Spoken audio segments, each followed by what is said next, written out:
नमस्कार, आप देख रहे हैं एबीसी न्यूज। मैं हूं आपके साथ सौम्या मिश्रा। तो पांचवें चरण का रण आज है, जहां उत्तर प्रदेश की 14 लोकसभा सीटों पर मतदान हो रहा है। सुबह 7 बजे से इस तपती गर्मी में लोग अपने घरों से निकल कर अपने मताधिकार का प्रयोग कर रहे हैं। आपको बता दें कि तेज गर्मी होने के बावजूद भी लोग अपने घरों से निकल रहे हैं और हम भी आपसे लगातार यही अपील करते हैं कि 5 साल में एक बार ये मौका आता है जब आपको अपनी सरकार चुननी होती है। घरों से निकलें और अपने मताधिकार का प्रयोग करें। आपको बता दें कि चरण बेहद खास है। इसमें कई दिग्गजों की साख दांव पर लगी है, जहां इसमें उत्तर प्रदेश की और देश की हाई प्रोफाइल सीट कही जाने वाली अमेठी भी शामिल है। जहां अमेठी, रायबरेली, लखनऊ जैसी सीटों पर चुनाव है, वहीं कैसरगंज भी इसी चरण में शामिल है।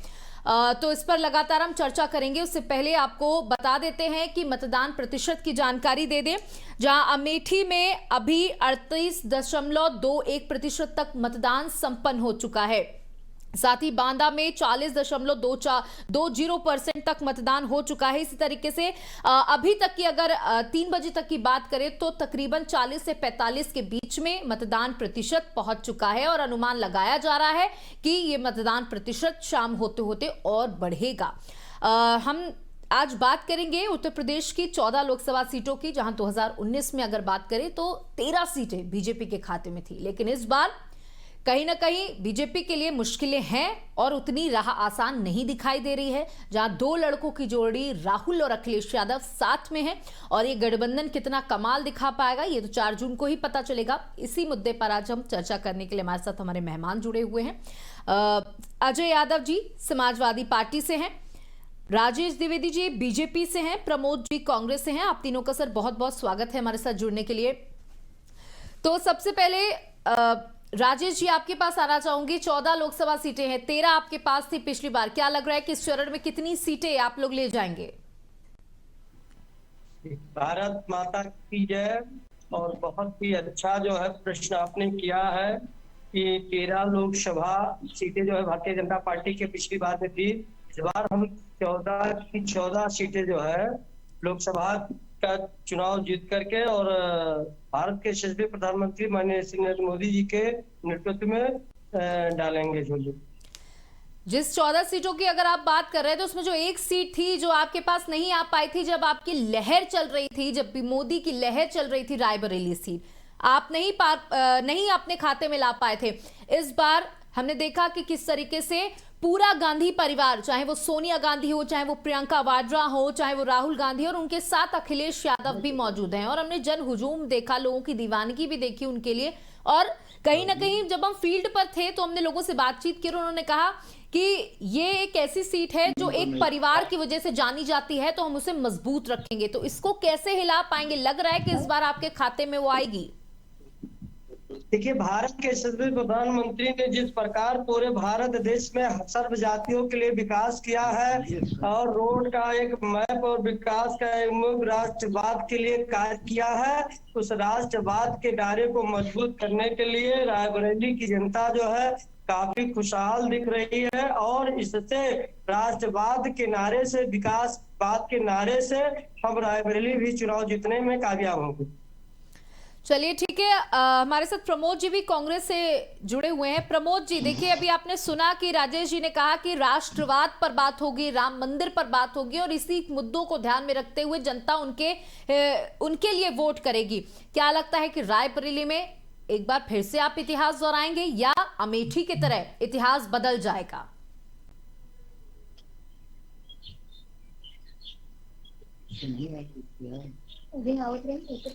जी प्रमोद जी, आप सुन पा रहे हैं?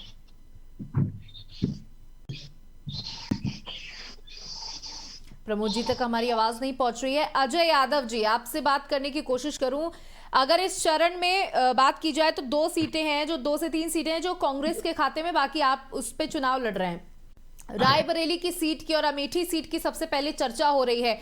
तो क्या लगता है कि इस बार इतिहास को रायबरेली में फिर से दोहराया जाएगा या अमेठी की तरह इतिहास बीजेपी बदल देगी?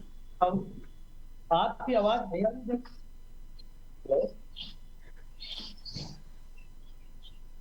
अजय यादव जी, आपको आवाज आ रही है? नहीं मैम, आवाज नहीं आ रही आपकी, बिल्कुल नहीं आ रही है। हाँ जल्दी हमको जी, आपको आवाज आ रही है? मैम एक बार रिकनेक्ट करिए, रिकनेक्ट।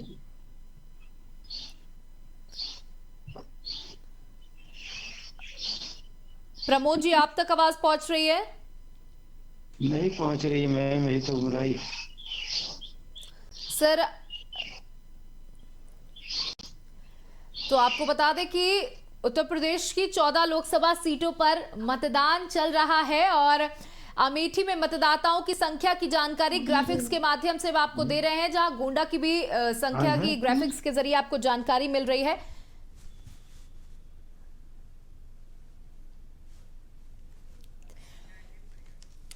तो देखिए, आपको बता दें कि 14 लोकसभा सीटों में मोहनलालगंज, अमेठी, लखनऊ, रायबरेली, गोंडा, झांसी, हमीरपुर, फैजाबाद, फतेहपुर, बाराबंकी, बांदा, कैसरगंज, कौशाम्बी और जालौन शामिल है। और आपको बता दें कि इस चरण में जिन दिग्गजों की साख दांव पे लगी है उसमें राजनाथ सिंह शामिल हैं, जो कि लखनऊ से चुनाव लड़ रहे हैं। वहीं स्मृति ईरानी केंद्रीय मंत्री, राहुल गांधी रायबरेली से चुनावी मैदान में है, जहां कौशल किशोर जो कि मिनिस्टर हैं मोहनलालगंज से हैं, साध्वी निरंजन ज्योति फतेहपुर से हैं और भानु प्रताप जालौन से और लालू सिंह फैजाबाद से। इनकी किस्मत आज ईवीएम में कैद हो जाएगी। हम लगातार चर्चा कर रहे हैं। प्रमोद जी से मेरा सवाल था। प्रमोद जी, आप तक आवाज पहुंच रही है क्लियरली? जी अब बताइए। जी, देखिए, अमेठी और रायबरेली की सबसे पहले हम इस चरण में चर्चा करेंगे, क्योंकि अगर उत्तर प्रदेश की हॉट सीटों में बात की जाए तो ये दोनों सीटें सबसे ऊपरी नंबर पर आती हैं। आप इतिहास को रायबरेली में दोहरा पाएंगे या बीजेपी एक नया इतिहास बनाएगी रायबरेली अपने पाले में लाकर? रायबरेली का रण स्पष्ट रूप से तय कर चुका है। रायबरेली में एक तरफा चुनाव है, 80-20 की लड़ाई है। वहां राहुल गांधी जी भारी मतों से जीत रहे हैं, इसमें कोई दो राय नहीं है। देखिए, अमेठी में हमारे किशोरीलाल शर्मा भी उसी तरीके से इस बार अपनी पुरानी जनता ने सबक लिया है और इस बार उनको तय हो गया है कि झूठे वादे करने वालों को हटा करके इस बार पुनः अपने नेता को, कांग्रेस पार्टी को लाएंगे अपने रण। देखिए, आपने बहुत ही ऐन वक्त पे चाहे रायबरेली और अमेठी में अपना प्रत्याशियों का ऐलान किया कांग्रेस ने, और स्मृति ईरानी लगातार महीनों से अमेठी में डटी हुई थी। उन्होंने अपना गृह प्रवेश किया, वहां अपना घर भी बनवाया, हर घर घर तक पहुंची, महिलाओं से बातचीत की, महिलाओं को साड़ियां दी, बेटियों की शादियों में पहुंचकर उनको भेंट दी। तो ये जो जुड़ाव करने की कोशिश स्मृति ईरानी ने की है, वो उनके 2019 से 2024 तक जो एक प्रक्रिया है वो लगातार चलती रही। आप इतने विश्वास से अमेठी के लिए कैसे कह सकते हैं जब आप ऐन वक्त पे नामांकन वाले दिन ही अमेठी में चुनावी मैदान में उतरे हैं? क्योंकि जो आदमी चुनाव लड़ रहा है वो आप समझ सकते हैं कि कितने सालों से क्या शर्मा जी जुड़े हुए हैं लोगों से, राजीव गांधी के जमाने से। एक आदमी का इतना लंबा लोगों से जुड़ाव है और एक आदमी 5 साल का जुड़ाव है, तो इसी से आप अंदाजा लगा सकते हैं। बिल्कुल। तो कुल मिलाकर आदमी 25 साल बनाम 5 साल। केएल शर्मा जी एक आदमी को जानते हैं, लोगों के काम आए हैं, लोगों के सुख दुख में वो शरीक हुए हैं और पीएमओ तक से मिलाने का वो दम रखते थे कि केएल शर्मा जी के हिसाब से ही लोग मिलते थे वहां पर जाकर के। बिल्कुल। अगर समाजवादी पार्टी की बात की जाए, अखिलेश यादव और राहुल गांधी एक साथ इस बार चुनावी मैदान में, भाजपा कहती है कि जब भी गठबंधन किया है समाजवादी पार्टी ने तो तस्वीरें सामने आई है हार के रूप में। इस बार क्या लग रहा है, आप लोग पटकनी दे पाएंगे बीजेपी को? अजय यादव जी। से हम पटकनी जी। पूरे उत्तर प्रदेश में हमारा इंडिया गठबंधन बहुत तेज लड़ रहा है और हम लोग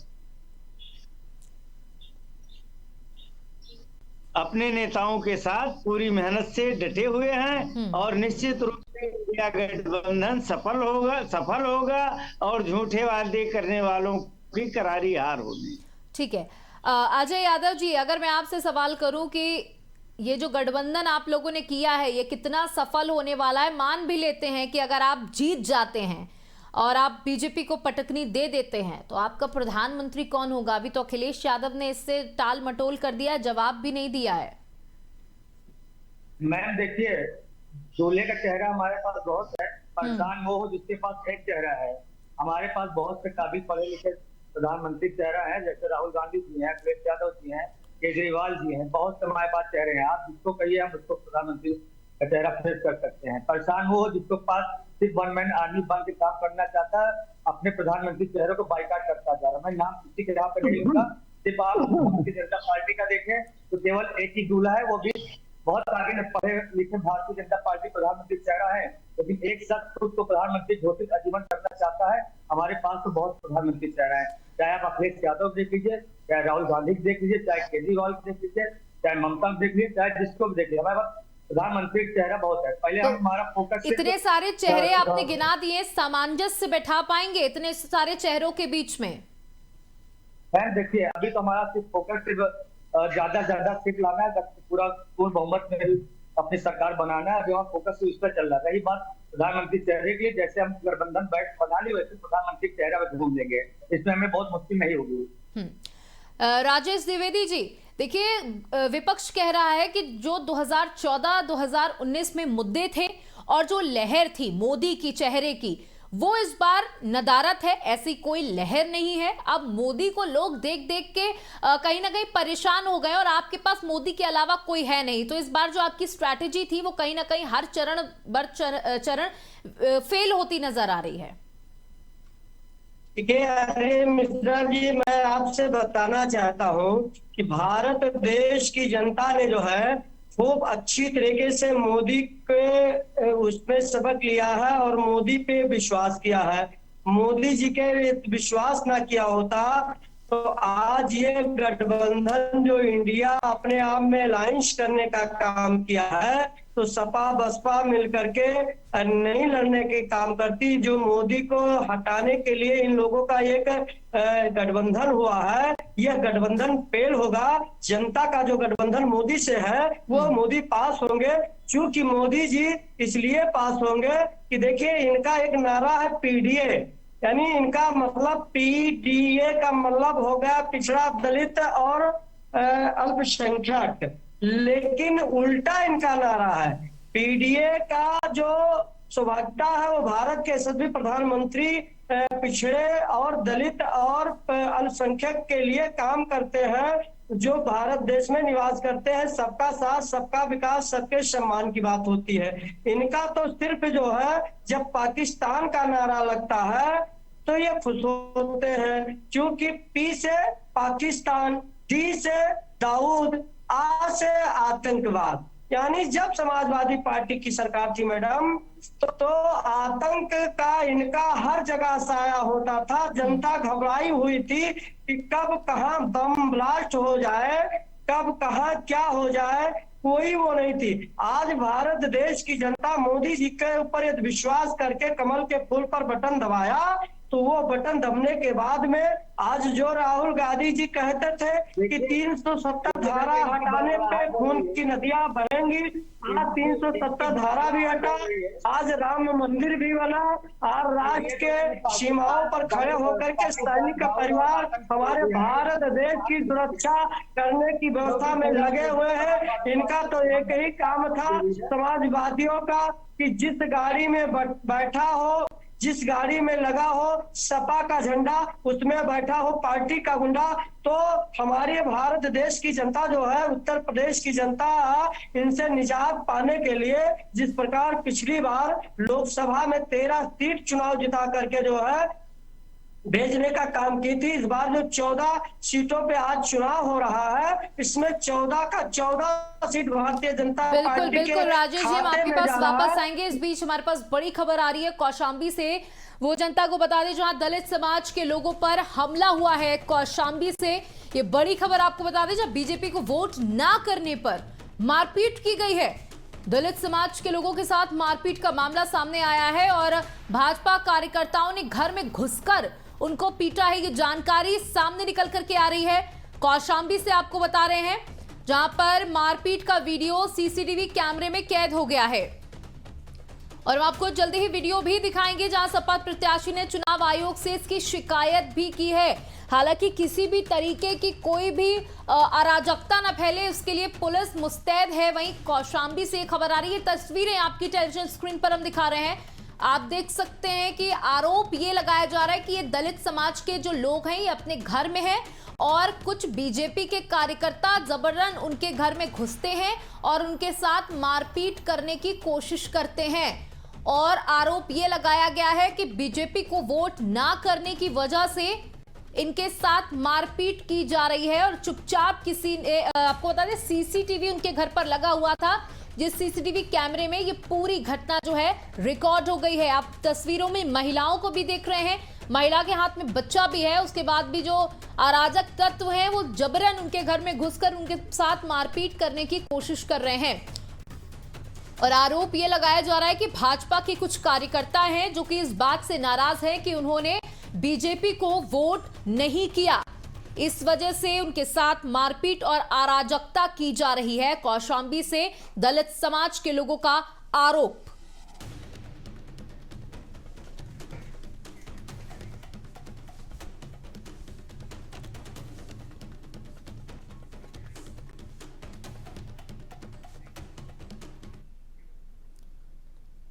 तो राजेश जी, सुना आपने कि कौशाम्बी में किस तरीके से दलित समाज के ऊपर मारपीट की जा रही है, उनके साथ अभद्रता की जा रही है, सिर्फ इसलिए कि वो अब बीजेपी को वोट नहीं कर रहे हैं। और आप लोग कहते हैं कि हम दलितों के बहुत बड़े हितैषी हैं, प्रधानमंत्री दलितों के लिए काम करते हैं, और जो आपके कार्यकर्ता हैं ये उनको मारपीट कर रहे हैं। मैडम इसका जवाब ले लीजिए। मैडम देखिए, भारतीय जनता पार्टी के प्रत्याशी आदरणीय विनोद सोनकर जी जो है एक सीधे साधे प्रत्याशी हैं और भारतीय जनता पार्टी का कार्यकर्ता ऐसा नहीं कर सकता। ना कहीं भाजपा का झंडा दिखाई दे रहा है और ना समाजवादी पार्टी के गुर्गे हैं जो भारतीय जनता पार्टी को बदनाम करने की कोशिश कर रहे हैं। समाजवादी पार्टी का जो प्रत्याशी वहां से पुष्पेंद्र सरोज चुनाव लड़ रहा है, वो किस प्रकार से वहां के ब्राह्मणों को गाली देने का काम किया, किस प्रकार से वहां के ठाकुर परिवार को काम देने का काम किया, किस प्रकार वहां के दलितों को मारने का काम किया, तो समाजवादी पार्टी का प्रत्याशी नहीं, असली गुंडा तो समाजवादी पार्टी का पुष्पेंद्र सूरज है। वो अब किसी रूप से चुनाव को प्रभावित करने के लिए जो है भारतीय जनता पार्टी के कार्यकर्ताओं का नाम लगाने की कोशिश कर रहा है। भारतीय जनता पार्टी का कार्यकर्ता वहां चुनाव जीत रहा है, जो विनोद सोनकर जी, उनको ये हथकंडा खेला गया समाजवादियों की तरफ से, इस प्रकार बीजेपी को बदनाम किया जाए, जबकि बीजेपी के कार्यकर्ता हर दलित परिवार हो या पिछड़ा परिवार हो या कोई भी परिवार, उसका सम्मान करते हैं, वोट मांगने का काम करते हैं। ये भारतीय जनता पार्टी का कार्यकर्ता हो ही नहीं सकता। और डीसी कैमरे में भी जो आपने दिखाया उसमें मारपीट कहीं दिखाई नहीं हो रही है। इस प्रकार से यदि मान लिया जाए कि यह समाजवादी पार्टी के लोगों के द्वारा हो सकता है किसी कलर का कपड़ा पहना करके उनसे मारपीट कराने समाजवादी पार्टी के गुर्गे हैं। लेकिन देखिए, हमें तो दिखाई दे रहा है कि किस तरीके से मारपीट और अभद्रता, धक्का मुक्की की जा रही है। बीजेपी के लोगों में ये थोड़ी सी कमी है कि जो वो चश्मा लगाते हैं वो उसे साफ नहीं करते हैं और चढ़ा लेते हैं। मैडम आप गलत कर रही हैं। कहाँ बीजेपी का जो है कोई गमछा रख लेने। देखिए, जो हमारे पास खबर आई है, हमने ये नहीं कहा कि ऐसा है, हमने कहा कि एक आरोप लगाए गए हैं। गलत खबर आपका है, यह गलत खबर है मैडम। बीजेपी का कार्यकर्ता यदि बीजेपी का झंडा लेकर के चलने का संकल्प होता तब तो हम बीजेपी का, हम तो मानते हैं कि समाजवादी पार्टी के गुर्गे वहां चुनाव हार रहे हैं, इसलिए ये कांड करने का काम कर रहे हैं। चलिए ठीक है। आदरणीय विनोद सोनकर जी काफी मतों से चुनाव जीत रहे हैं और निश्चित है वहां की इंडिया गठबंधन चुनाव हारेगी और 80 की 80 सीट जो भारतीय जनता पार्टी के झोली में जाएगी निश्चित है। और मोदी जी के नेतृत्व में पुनः कमल खिल करके मोदी जी प्रधानमंत्री बनेंगे। मोदी जी ने सबका साथ, सबका विकास, सबके सम्मान की बात की है। प्रमोद जी, अब अगला सवाल मेरा आपसे है कि देखिए, आपने उत्तर प्रदेश के अंदर 17 सीटें समाजवादी पार्टी से ली, और अगर हम आपके जनाधार की बात करें तो करंट में देखिए रिजल्ट क्या आते हैं हम उसकी बात नहीं कर रहे, लेकिन अगर आज की स्थितियों की, आज के आंकड़ों की बात की जाए तो आप बहुत शून्य की स्थिति में है उत्तर प्रदेश के अंदर। जिले वाइज अगर हम बात करें तो आप शून्य की स्थिति में है। आपने अपना जनाधार उत्तर प्रदेश से खो दिया है। उसके बावजूद आपने कांग्रेस के मैडम कोई झंडा उठाने वाला नहीं बचा है। ठीक है, देखिए अब उन्हें जवाब प्रमोद राजेश जी थोड़ा जवाब प्रमोद जी को दे लेने जी। प्रत्याशी नहीं मिल पा रहा था, ये मजबूर हो करके जो है कहीं अपने परिवार चलाए। आज बताइए कांग्रेस माने इतना गिरी हुई पार्टी हो गई जो 400 सीट लेकर के कांग्रेस जो है भारत देश में राज करने का काम करती थी। आज वो उत्तर प्रदेश में समाजवादी पार्टी जो अल्पसंख्यक को अगवा करके जो गुंडई करने का काम करती थे, जो अत्याचार अराजकता फैलाने का काम करती थी, जो बम ब्लास्ट कराने, उसके साथ में ये अलायंस कर रहे हैं। राजेश जी मजबूर होकर के इनका कहीं सीट ही नहीं निकल रहा है। कांग्रेस वालों को भी जवाब दे लेने दीजिए ना, आपसे अभी सवाल करेंगे तब आप बोलिएगा, थोड़ा शांति रखिए। सौम्या मैम हम लोग को बोलने का मौका दीजिए। बिल्कुल बिल्कुल प्रमोद जी, मेरा सवाल आपसे है कि आपका जो जनाधार था उत्तर प्रदेश के अंदर वो शून्य की स्थिति में था। 17 सीटें समाजवादी पार्टी से आपको मिली, एक बल मिला समाजवादी पार्टी की वजह से। अगर आपको गठबंधन करना उनसे मजबूरी हो गया था कि आप शायद अकेले अगर चुनाव लड़ते तो आप उस स्थिति में ना होते, लेकिन कई सीटें ऐसी आपके पास हैं जो जिसमें समाजवादी पार्टी पिछले अगर हम उसके रिकॉर्ड उठा के देखें तो मजबूत है। तो क्या लगता है कि अखिलेश यादव के लिए आपके साथ हाथ मिलाना घाटे का सौदा हो गया है? अब ये तो आपको तय करना है। पहली बात तो आप खुद जो तय कर रही हैं। देखिए मैंने तय नहीं किया, जो आंकड़े बताते हैं उस आधार पे एक सवाल है आपसे, बस मेरी पूरी बात खुद जानी दीजिए। हिंदुस्तान में मुख्य विपक्षी दल आज कौन है? सबसे बड़े दल के रूप में कांग्रेस है। जनता की आवाज को हम सड़क से लेकर संसद तक हमारे नेता लड़ते हैं, वो चाहे बेरोजगारों का प्रधानमंत्री बनने का सपना साकार होगा। अब आपका अपना सपना देखिए, जिस तरीके से अभी आपने कहा कि वो कि क्या राहुल गांधी जो है अपनी सीट नहीं बचा पा रहे हैं, प्रधानमंत्री का सपना कहां से देखेंगे? ये आप देख रहे हैं, सपना आप तय कर रहे हैं अपने आप से कि आपने कितने दलों से 38 दलों से गठबंधन किया है। राहुल गांधी हमने गठबंधन किया, हमने गठबंधन किया, हमने गठबंधन किया है जो समाजवादी पार्टी वाले ने रामचरित मानस को जला करके ब्राह्मण परिवार को नीचे दिखाने का काम किया। प्रियंका गांधी गठबंधन करती है का मंत्र किसानों की हत्या का मामला रहा हो। कांग्रेस और समाजवादी पार्टी का जो हश्र होगा ये जनता जो है आने वाले समय पर आज दे रही है। और चार पीढ़ी आपको खत्म कर दिया गया है। भाजपा वाले सुन ले पंडित जी, 4 पीढ़ी। सबसे पहले हिंदू महासभा चली थी, फिर जनसंघ चला, फिर जनता पार्टी चली, चौथा जन्म लिया है आपने जनता पार्टी में। चौथे जन्म पर आप इतना हम तभी से असली कहाँ से था? मोहिउद्दीन खान थे। मैंने कहा अजय यादव जी, फतेहपुर को लेकर के अगर हम बातचीत करें तो फतेहपुर में साध्वी निरंजन ज्योति जो है उनको तीसरी बार टिकट मिला है और वो तीसरी बार अपनी हैट्रिक लगाने के लिए तैयार हैं। वहीं जो आपने प्रत्याशी उतारे हैं नरेश उत्तम के रूप में, कितनी बड़ी टक्कर दे रहे हैं या बसपा जो है वो आपके वोट बैंक में सेंध लगाने में कामयाब होगी? मैम देखिए, तो चुनाव वगैरह में साधु और पापा वगैरह आने लगे तो ये देश का एक दुर्भाग्य है। हमेशा पढ़े लिखे को चुनाव में आना चाहिए। साधु बाबा वगैरह का उनका पुट्ठिया उनको वहां से अपना धन कर चलाना चाहिए। आज नरेश उत्तम पटेल जी की बात है। नरेश उत्तम पटेल जी उस बात छवि के और बेहतरीन समाजवादी पार्टी के नेता है और उनको उनका समाज पूरा हाथों हाथ दिया। और निश्चित तौर पर आने वाले 4 जून को रिजल्ट आप देखिएगा, 2 लाख वोटों से ज्यादा से जीत रहे हैं नरेश उत्तम पटेल जी। और रही बात कौशाम्बी की, कौशाम्बी आप देखिए मुख्यमंत्री केशव प्रसाद मौर्य जी का एरिया है। केशव प्रसाद मौर्य जी के गुर्गे यहाँ मारपीट कर रहे हैं और पूरी तरह से हताशा हुए। केशव प्रसाद मौर्य 2 बार आ चुके हैं यहाँ पे, एक बार विधायक चुनाव, एक बार सांसदीय और तीसरा चुनाव केशव प्रसाद मौर्य अपने नेतृत्व में हारने गए विनोद सोनकर के रूप में। आपने विनोद सोनकर को देखिए, खुला खुला वैश्य समाज को गाली दे रहे हैं, खुला खुला ब्राह्मण समाज को गाली दे रहे हैं। 1 करोड़ की जमीन 50 लाख रुपए में कब्जवा रहे हैं, 50 करोड़ जमीन 10 लाख रुपए में दिलवा रहे हैं। इनका ये पेशा हो गया। जनता इनके खिलाफ में है, पूरा वैश्य समाज इनके खिलाफ में है, पूरा हिंदू समाज में आपका ये ब्राह्मण समाज खिलाफ में, सभी वर्ग इनके खिलाफ में है। जैसे अभी हम आपको जवाब दे रहे हैं। केशव प्रसाद मौर्य को वो अपना चेहरा नहीं छुपा पा रही है। तो क्या नाम है, एक सांत्वना तौर पर तो उप मुख्यमंत्री का पोस्ट दे दिया गया है, क्योंकि बने नहीं, क्योंकि उनका ओबीसी का वोट चाहिए है, ओबीसी का वोट चाहिए, इसलिए केशव प्रसाद मौर्य को मुख्यमंत्री का एक झुंडा पकड़ा नहीं है। ठीक है, ठीक है। राजेश द्विवेदी जी कुछ कहना चाह रहे हैं। मैडम, सर्वप्रथम अभी इन्होंने कहा कि हिंदू समाज इनको वोट कर रहा है। हिंदू समाज इनको वोट क्यों करेगा? हम अभी अजय यादव जी का गमछा देख रहे थे, तो ये गमछे में इनका जो है, आपका देखिए, बोलिएगा नहीं भाई, हमको बोल लेने दीजिएगा। इनका गमछा जो है एक हरा कलर का गमछा है, और दूसरा जो है इनका तूल के कपड़े का गमछा है।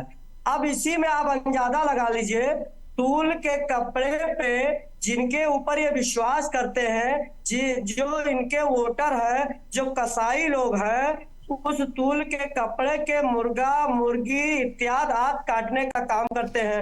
और कभी नहीं मैडम देखा होगा कि आपके कैसी बातें कर रहे हैं आप? ये बात करो क्या? अरे रंग पर कहीं जो है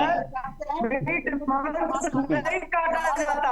आपने दूर से देख लिया कि वो कौन सा कपड़ा है, और रंगों से कब तक भेदभाव करेंगे? हरा रंग बचा करके रखो और तूल के कपड़े पर मीन्स बात काटो, इसलिए हिंदू का ये अपमान कर रहे हैं। ये हिंदू का सम्मान कर ही नहीं सकते। अरे आपने सिर्फ हरा रंग देखा, लाल भी तो उसमें लगा हुआ है, उस पे आपकी नजर नहीं गई क्या? विकास सबके बाद जो है भारतीय जनता पार्टी करने के लिए करती है, इसलिए हिंदू जागृत है। हिंदू चाहते हैं कि हम भगवान के कलर की पहचान को, जो समाजवादी पार्टी उन जिस पर मीट कटवाने का काम करती है, उनको हम भगाने का काम करेंगे, कमल के फूल पर बटन दबाने का काम करेंगे। ठीक है, जरा आपकी बात का जवाब अजय यादव जी दे रहे हैं। जी अजय यादव जी बोलिए, क्या कह रहे हैं? राजेश जी आप बोलेंगे नहीं? इतनी अच्छी राजनीति भारतीय जनता पार्टी करती है, कपड़ों से इंसान पहचानती है। कहते हैं हरा रंग कसाई लोग पहनते हैं, देख लीजिए, और हमने लाल रंग हमारा ज्वाइंट है, देख लीजिए, इनकी मानसिकता देख लीजिए। मतलब हिंदू होना, मुस्लिम होना देश में क्या पाप है? क्या मुस्लिम लोग नहीं, मैं पूछ रहा हूँ कि आप जिस प्रकार से लाल ये हिंदुओं का जो कपड़ा है, आप भी हिंदू है, आप क्या कथा वार्ता होती है, आप भी भागवत सुनते हो, उस तूल के कपड़े पे जहाँ तक देखिए ज्यादा हमारे मुस्लिम परिवार के लोग मीट काटने, मुस्लिम परिवार लोगों को मना किया? कभी नहीं मना किया। आप लोग बढ़ावा दे हो, आप बढ़ावा दे रहे। और भारतीय जनता पार्टी सबका साथ, सबका विकास, सबके सम्मान की बात करती है, और उस विकास के बाद को आज आवाज से राम रहीम को देने का काम करती है, आयुष्मान कार्ड राम रहीम को देने का। ठीक है, देखिए ये सब बातें आप डिबेट में ना करें। कपड़ा, रंग, ये सब बातें कभी और के लिए छोड़ दीजिएगा। आज चुनाव के 5वें चरण पर चर्चा हो रही है। राजेश जी प्लीज प्लीज, आज हम चुनावों पर चर्चा कर रहे हैं, तो मुझे लगता है सीटों पर हमें चर्चा कर लेनी चाहिए। कैसरगंज की अगर मैं बात करूं तो ब्रजभूषण शरण सिंह के बेटे करण भूषण को टिकट दिया गया है, और उसी बीच एक बयान आता है ब्रजभूषण का। वो कहते हैं अब तो मैं अन्ना साण हूं, अब तो मैं कुछ भी करूंगा। ये कैसा स्टेटमेंट है? और उसके क्योंकि उनके ऊपर कई गंभीर मुद्दे चल रहे हैं, उसके बाद ऐसा बयान आने का मतलब क्या है? क्या मैडम पुनः कहिए। देखिए, अगर हम कैसरगंज की बात करें तो बहुत सोच विचार करने के बाद बीजेपी ने ऐन मौके पर ब्रजभूषण के बेटे करण भूषण को टिकट दिया, और उसके पीछे भी कई वजह थी, क्योंकि बीजेपी ऐसा मानती है कि ब्रजभूषण का जो दबदबा है और आसपास के क्षेत्रों में दबदबा है, और अगर हम उनको टिकट नहीं देते हैं तो वो आसपास की सीटों पर भी प्रभाव डाल सकते हैं। इसलिए खूब उन्होंने दिमाग लगाते हुए, अपनी रणनीति लगाते हुए उनके बेटे को टिकट दे दी। उसके थोड़े दिन बाद एक बयान आता है ठीक चुनावों के बीच में कि अब तो मैं खुला साण हूं, अब तो मैं कुछ भी कर सकता हूं। मतलब ये स्टेटमेंट, इसको कैसे जस्टिफाई करेंगे? देखिए, भारतीय जनता पार्टी राष्ट्रवाद, विकासवाद और युवाओं के बाद के लिए जो काम करने का काम करती है, इसलिए भारतीय जनता पार्टी कैसरगंज सीट से करण भूषण सिंह को टिकट देकर के युवाओं का सम्मान बढ़ाया है विकासवाद के नारे को और काम करने का संघर्षशील युवा नेता देने का काम किया है। और भारतीय जनता पार्टी जिस प्रकार जो है युवाओं के लिए काम करती है, बेरोजगारों के लिए काम करती है, विकास करती है, किसानों के लिए किसान सम्मान निधि देने का काम करती है, तो निश्चित भारतीय जनता पार्टी चाहे कहीं भी चुनाव उत्तर प्रदेश में लड़ रही है, भाजपा ही चुनाव जीत रही है। हर मैदान में किसान भी वोट दे रहा है, मजदूर भी वोट दे रहा है, हर परिवार भारतीय जनता पार्टी को अपने कमल के फूल पर बटन दबाने का काम कर रहा है। समाजवादी पार्टी कहीं भी आप देख लीजिए, समाजवादी पार्टी जहां भी चुनाव लड़ रही है वो अपने अस्तित्व को बचाने के लिए चुनाव लड़ रही है कि हम किसी न किसी रूप में, आप बताइए पिछली बार उत्तर प्रदेश में जिस प्रकार भारतीय जनता पार्टी के रूप में कमल खिलाया था, आज 1 या 2 सीटें या समाजवादी पार्टी कहीं भी उत्तर प्रदेश में सीट जीत जाती है तो उसकी मान्यता होगी, वरना हम तो कह रहे हैं एक भी सीट नहीं निकाल पा रही है उत्तर प्रदेश में। 80 की 80 सीटों भारतीय जनता पार्टी की झोली में जाने का कारण हम ठीक है राजेश जी, इसी पर एक सवाल लूंगी मैं प्रमोद मिश्रा जी से, लेकिन इसी बीच हम आपको बता दें 3 बजे तक का वोटिंग परसेंटेज सबसे पहले बता दें। जहां जालौन में 46.22% मतदान संपन्न हो चुका है, दोपहर के 3 बज चुके हैं और अभी तक का मतदान प्रतिशत आपकी स्क्रीन पर। झांसी में 52.53% मतदान संपन्न, वहीं कैसरगंज में 46.01% मतदान हो चुका है। तो ये 3 बजे तक के आंकड़े हम आपको दे रहे हैं, जहां कौशाम्बी में 43.01% मतदान हो चुका है। वहीं लखनऊ में 41.90% मतदान। गर्मी अपने चरम पर, पारा लगातार बढ़ रहा है, लेकिन हम अपील करते हैं अपने घरों से निकले मताधिकार का प्रयोग करें। मोहनलालगंज में 51.08% मतदान। रायबरेली में 47.83% मतदान, जो कि बेहद हॉट सीट है इस चरण की, और बल्कि उत्तर प्रदेश की सबसे ज्यादा बाराबंकी में अभी तक मतदान हो चुका है। बाराबंकी की जनता सबसे आगे निकलती दिखाई दे रही है। राजधानी लखनऊ में रफ्तार धीमे। देखिए, जैसा कि हम चुनावों में चर्चा करते हैं कि ग्रामीण क्षेत्रों में या ग्रामीण क्षेत्रों से जुड़े हुए आसपास के जिलों में मतदान प्रतिशत हमेशा से बेहतर रहा है शहरी क्षेत्रों के मुताबिक, क्योंकि शहर में लोग मतदान के दिन को भी छुट्टी के रूप में ले रहे हैं, लेकिन इसे छुट्टी का दिन ना समझते हुए अपनी जिम्मेदारी का दिन समझें और अपने घरों से निकले। अमेठी में 45.13% मतदान हो चुका है। बांदा में 48.08% मतदान। तो करीब करीब 50 के आसपास धीरे धीरे इस, यानी बाराबंकी का आपको आंकड़ा बता दें, 55.35% मतदान संपन्न हो चुका है।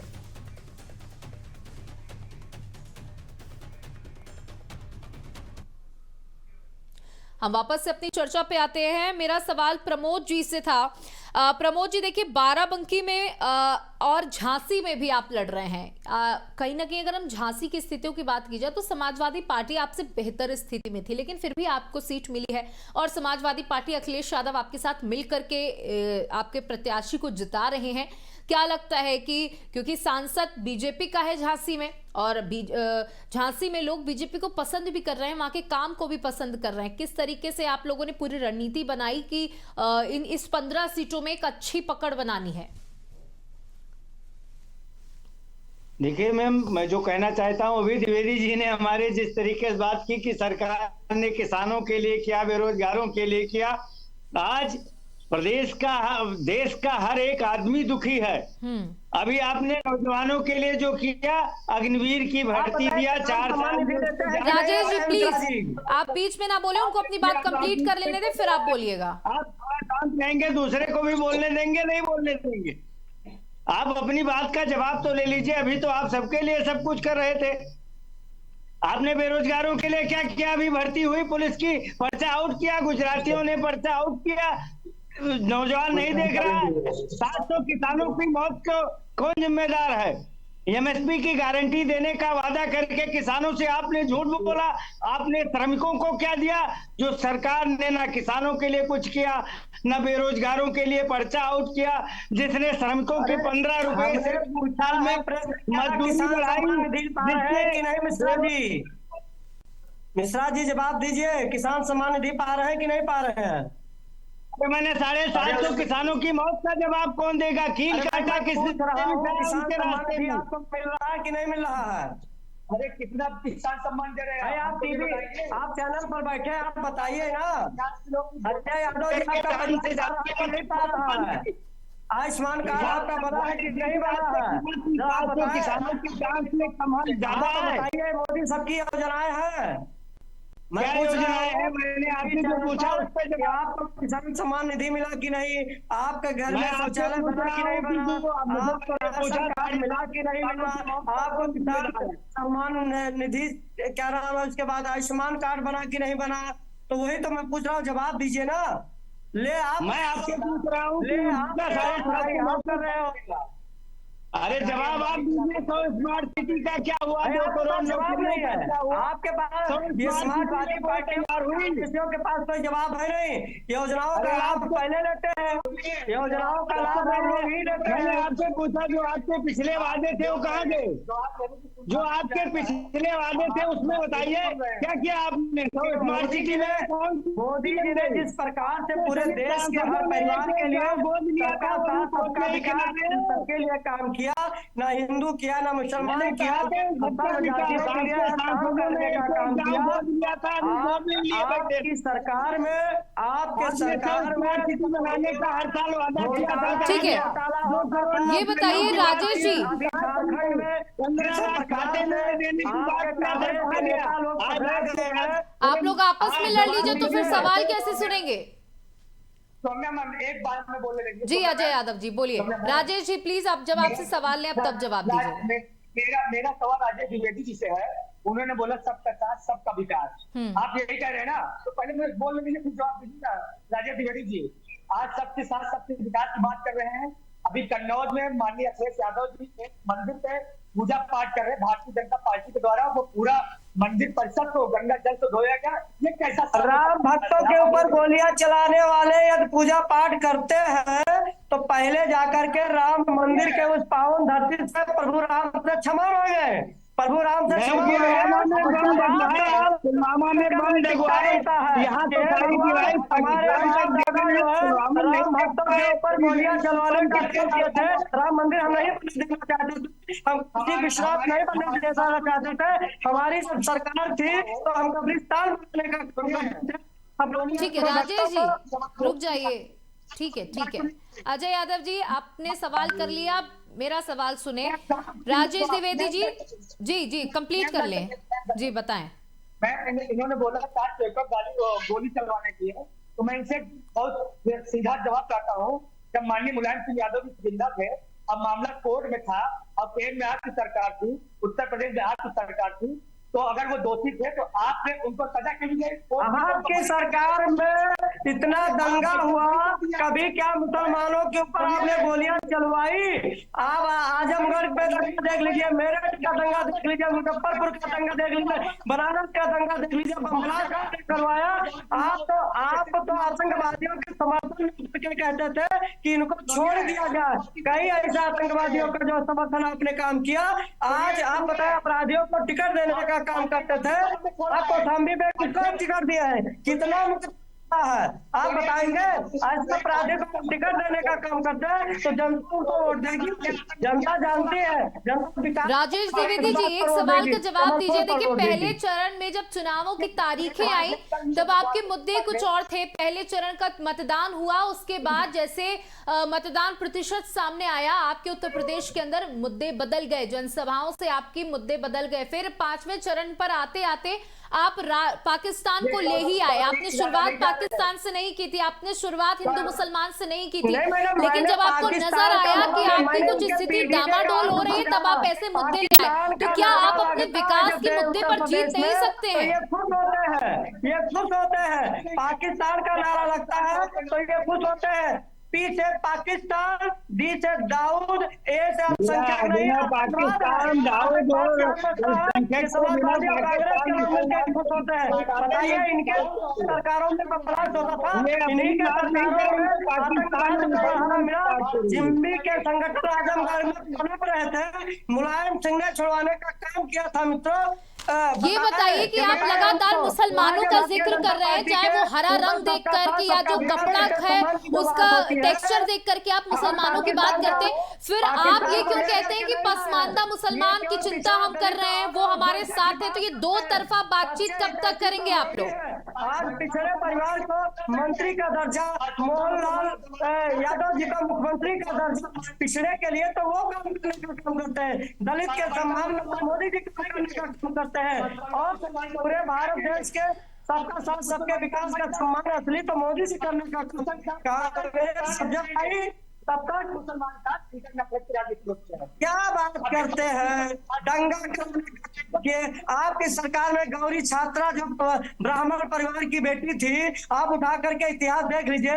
हमारे अखिलेश यादव जी मुख्यमंत्री थे, गौरी छात्रा के साथ में जो है कुछ बच्चों ने बदतमीजी करने का काम किया। जब उसका अभिभावक उसको जो है मना करने का काम किया, तो उसको अभिभावक को जला दिया गया और गौरी छात्रा को स्कूल में जला देने का काम किया। आप कहाँ सुनते थे हिंदू परिवार का? हिंदू परिवार जब भारतीय जनता पार्टी न होती तो जिस प्रकार से अपमान हो रहा था हिंदू परिवार का, आज सम्मान भी नहीं मिलता।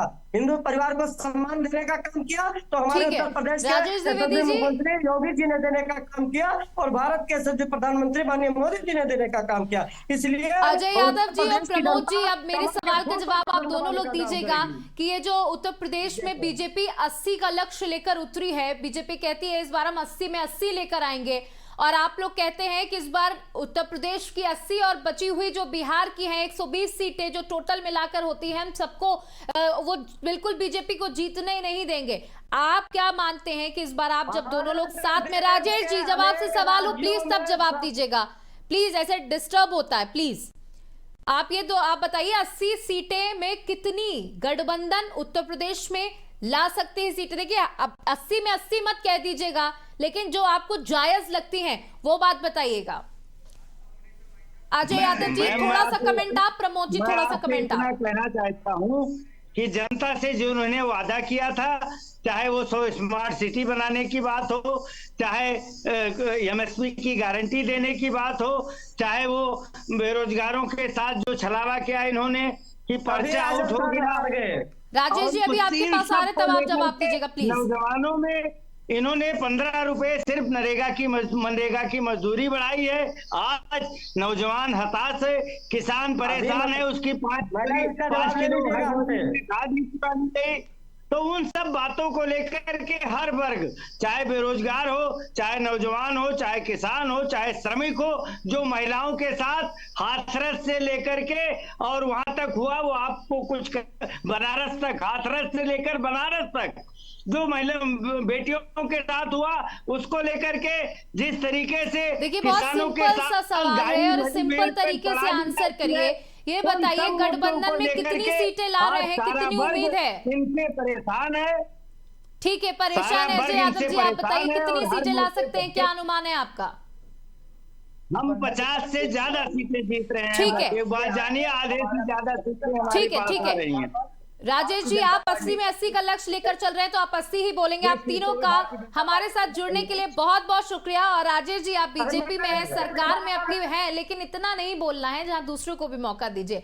तो कुल मिलाकर के आपको बता दें कि 14 सीटों पर मतदान चल रहा है, और अभी हमने आपको वोटिंग परसेंटेज भी बताया कि 3 बजे तक कितने प्रतिशत उत्तर प्रदेश में मतदान अलग अलग जिलों में हो चुका है, और सबसे आगे बाराबंकी है तो वहीं सबसे पीछे लखनऊ बना हुआ है। हम बात करेंगे, लगातार जुड़े रहेंगे, आपको अपडेट्स देते रहेंगे मतदान प्रतिशत की और अलग अलग जिलों से जो हमारे पास अपडेट्स आ रही हैं। लेकिन यहां वक्त हो चला है एक छोटे से ब्रेक का।